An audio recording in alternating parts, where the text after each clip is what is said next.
Ebikolwa by'Abatume Essuula 18. Ebyo bye byaggwa, Pawulo n'ava mu Ateene n'agenda e Kolinto, n'asangayo Omuyudaaya erinnya lye Akwila, enzaalwa y'Omuponto, ne mukazi we Pulisikira. Baali kyebajje bave mu Italiya, kubanga Kulawudiyo yali alagidde Abayudaaya bonna bave mu Roma.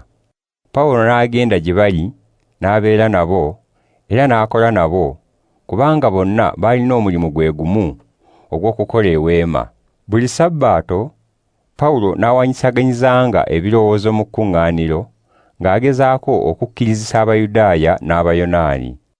Siira ne Timoteewo bwe baatuuka nga bava mu Makedoniya, Pawulo ne yeemalira ku kutegeeza abantu ekigambo kya Katonda, ng'ategeeza Abayudaaya nti Yesu ye Kristo.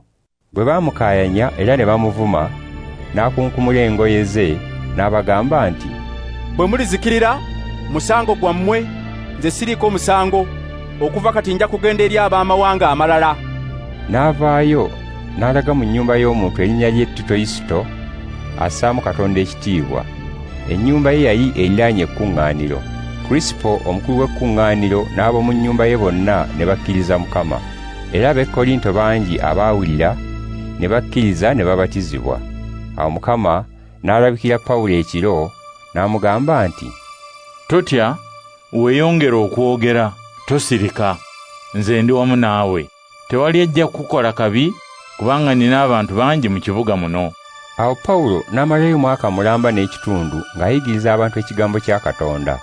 Galiyo bwe yali nga yafuga Akaya, Abayudaaya ne beekoba, ne bakwata Pawulo ne bamutwala mu mbuga, ne bagamba nti, omusajja ono asendasenda abantu okusinza Katonda mu ngeri emenya amateeka. Kyokka Pawulo yali agenda okwogera, Galiyo n'agamba Abayudaaya nti, singa wabaddewo ekisobyo oba omusango omunene, nandisobodde okubawulirizamu Abayudaaya.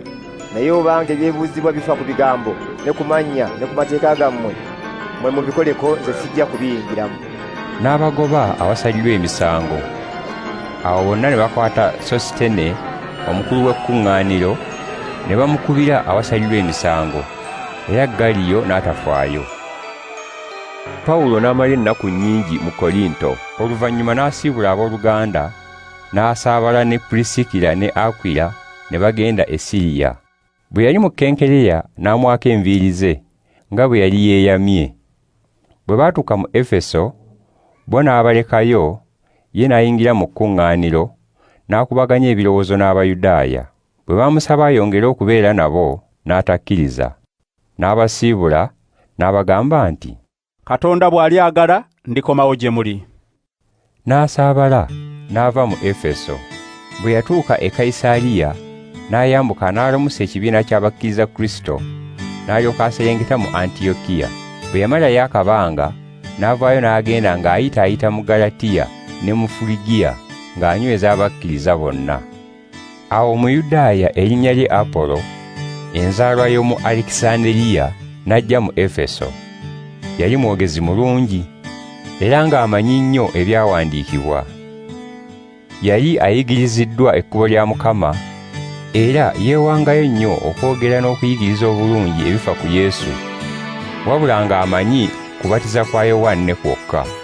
Awo Pulisikira ne Akwila bwe baamuwulira ng'ayogera n'obuvumu mu kkuŋŋaaniro, ne bamutwala ne bongera okumunnyonnyola obulungi ekkubo lya Katonda. Apolo bwe yayagala okugenda mu Akaya, abooluganda ne bamugumya, ne bawandiikira abayigirizwa baayo bamwanirize.